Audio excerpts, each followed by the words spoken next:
it is what it is. Just it's a lighthearted. I don't take it personally. If anything, I see stiffness in every single one of them. You must have the limbs free. Your shoulders must be disconnected. You must have the ability to disconnect your shoulders and reconnect it at the point of impact. People are with that skill set is how you can change a jab to a hook in the blink of an eye, or a jab to an uppercut in the blink of an eye. It's the same thing with the hip flexors for kicks. If I throw a deep front kick to your midsection, if I'm tight in the hip and I can't free the leg like I can free my shoulders, like I showed one of many training methods on how to free the shoulders. If I can do that with my hip flexor, I can change the point of impact from the belly and switch it up to the head in a millisecond. This is just training methods, age-old training methods. That shoulder training method you saw was made very popular by the great Hickson Gracie, one of the pioneers of mixed martial arts. It's a shoulder loosening exercises. It gets the shoulders warmed up. You've got to do it correct though. I seen David hit pads with it. You can't hit pads with it when the shoulder is disconnected. You hit when the shoulder is disconnected, and you'll do serious damage to yourself. And David Hay is a man who's pulled out contest over a sword, baby toe. So he must be careful with the way he hits his pads.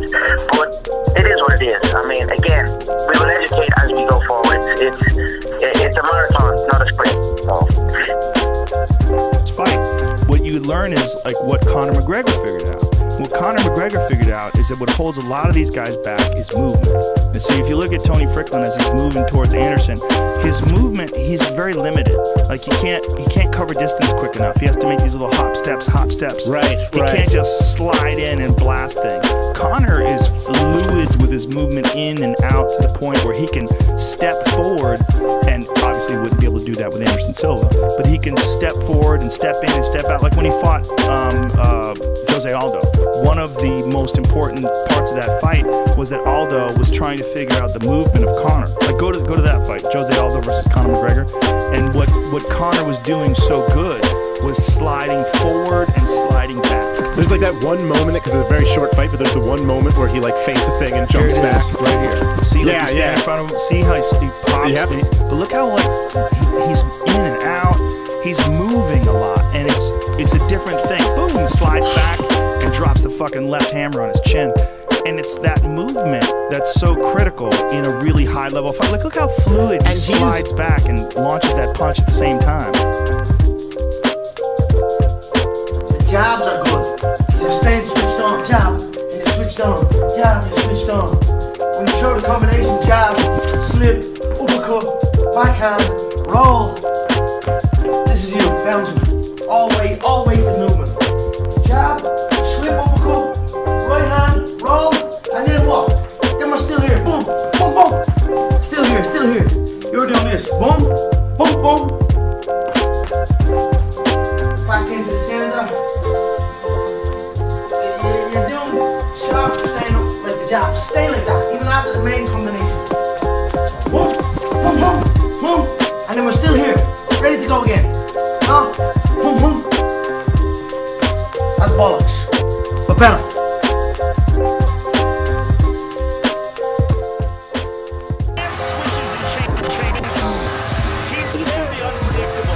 I just want to have no technique, you know. I just want to look at me and nothing can happen. You know? The highest technique you have is to have no technique, and that's what I'm working towards. I have an open mind. I study everything. I study all combat. I study everyone's movement, and I look at takes and movement. I look at everything. I'm gonna do what I want to do. If I don't want to fucking, I don't want to show, I don't want to train around. I won't train. I listen to myself rather than like showing up and killing myself in the gym every day. I just take it. You know what I mean? Go with the flow. Do what I feel my body needs. It's just gladiator. It's a myth. And I don't want to take away, when I say it's a myth, I don't want to take away from all the great trainers in the world. You know, there's a lot of great trainers. Rest in peace, Emmanuel Stewart, because Emmanuel Stewart said that this very moment would happen. He said that me and Tyson Fury will be the mans of the division. He told me that Deontay Wilder will be heavyweight champion of the world. And even when he started fighting the so-called best, that people say the best, you still gonna knock him out. And I'm living the prophecy. Me and Fury living the prophecy. And now we finna clash with each other to see who's the best. You know, People say a lot. People say a lot of things. You know what I mean? And how can other analysts or anybody else say anything about boxing if you never experienced it? Do you know what it feels like to walk the tunnel? You know what it feels like to go over the ropes? That feeling? You don't know what's gonna happen. You've trained hard for it, but can you execute everything that you done work? You're not perfect, and in boxing you gonna get hit. And my thing is, I don't know when it's coming, but it's coming. So if you ain't endured that, if you ain't really been in that ring to say that, how can you say, all right, you throw the left hook like this and you're supposed to throw the jab like this, you're supposed to throw the right hand like this? How can you tell a person, have you trained someone to make them a champion? Have anybody ever done? These are the questions that I ask myself that they should be asking themselves, you know? How do you know? How do you know what it takes to be a champion? How do you know what it takes to be just a fighter? And all these people want to call fighters bums. But when you get in there and fight that bum, though, see, it's a different thing when it comes to the ring. You can say anything you want outside of it. On the outside looking in, that's easy. That's nothing. That don't cost nothing. But get in that ring. You paying more than getting money. You paying for your life. It's a price. So that goes out of one ear, out of the other when people say certain things, whatever, because they'll never understand this sport. And that's just the thing, that it's so much emotions in this sport that people don't understand. It's easy to criticize a fighter. It's easy to criticize him, how he acts, whether it's inside of the ring or the outside of the ring. It's easy to criticize him, the way he speak or the mannerism that he possesses. Don't judge me, because God's gonna judge you the same way when it's time. Though that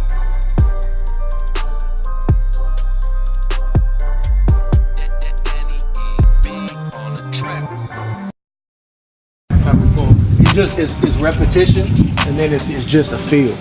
Like I just know. You know, sometimes I get caught, but it's a reminder. You talking about the jab to the stomach or the right? Yeah, it's just a feel. Like I know that nobody likes getting hit in the body. Nobody. I hate it. I don't like getting jabbed to the stomach. Sometimes guys will jab me to the stomach. I'm like, man, that's my move. You can't use that on me.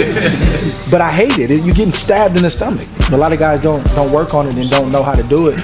But I guarantee if you work on this bag day in and day out, pop, pop, and you work on certain things, work on it on the mitts, work on it in sparring, and you're probably gonna get caught early. Then all of a sudden, you give it a little time. Give me an example, like even my inside game. Like I came from the Olympics. It's about, you know, picking and poking, outpointing the other guy. But I had a coach who was a visionary. So right around year 2, year 3, he said, listen, Dre. He said, I don't watch what you do well. I know what you do well. He said, I'm looking at where you can be beat. And I'm like, what do you mean? I'm, you know, in my early 20s, I'm young. He said, the only thing that can beat you right now is a buzzsaw. Somebody that just, he don't care that he's getting hit. He wants to get inside. He's in tip-top shape, and he can go all night. He said, I know you can fight him back and you're tough, but we gotta work on the inside game. So every day, he put his vest on, his shield on, he get the big mitts, and he work on it. And I hate it. I see him getting that stuff. I'm like, man, I don't want to work on that stuff today because it wasn't comfortable.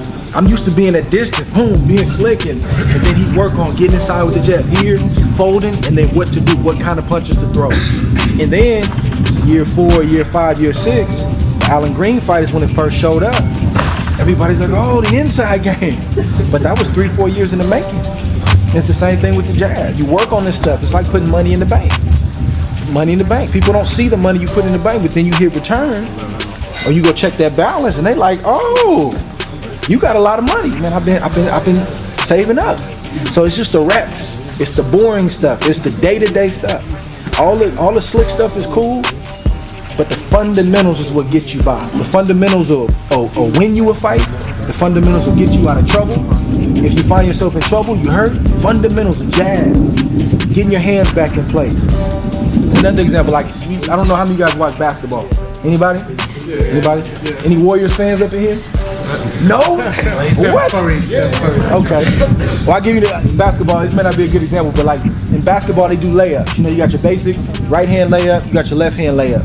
Nobody taught LeBron James or you know, Russell Westbrook to do a one-handed dunk, but they mastered the fundamentals, and then they took that just happened.